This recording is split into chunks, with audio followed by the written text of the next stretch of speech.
Okay, so now you're on Sugar Hill Records, which is, the first label with a hit song in hip hop. Yeah. Period.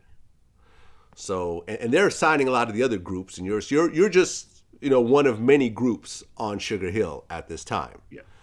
So you guys started dropping singles, and I guess Freedom was the first single? Yeah. Yeah. Okay. And that was a smash. It sampled Get Up and Dance by the group Freedom. Later on, it was actually sampled by SWV for the song Anything. And actually, Freedom was supposed to be a Love Bug Starsky's song. But he had a lisp, and she didn't want to record, it's like they didn't record people that spoke in back in the day. Like Biggie had a lisp. But for people that don't know what a lisp is, like a lisp, like how would Biggie be slurring his words like that? And it's called a lisp. So she didn't sign Starsky because he had a lisp, and then she let us put our thing on the record, and that's how Freedom came about. But it was originally for Love Bug Starsky. Okay, and then a few more songs came out. The Birthday Party, Showdown, It's Nasty, Scorpio, which was the electro record. Right.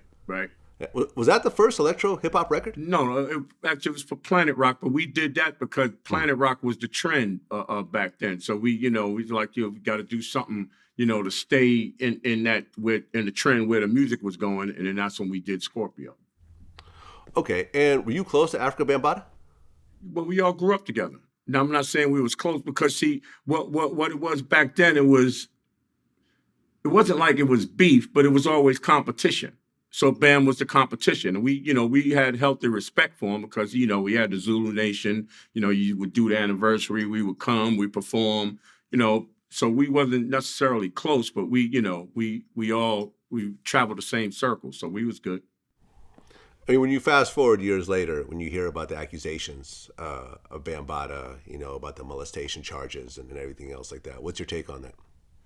Well, I mean, it's not like people didn't know, or it's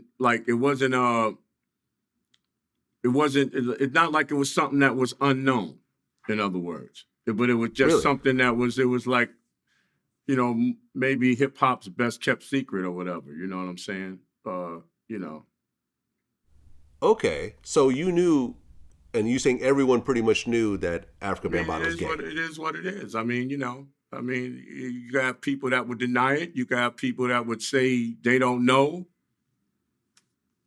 I'm saying everybody knew it, so it was all right there. So, I mean, Well, I mean, being gay is especially these days, is perfectly acceptable, not a big deal. But messing with underage boys is something completely different. Well, you see that part about it, you would have to interview him because our whole thing and my whole thing is like I said,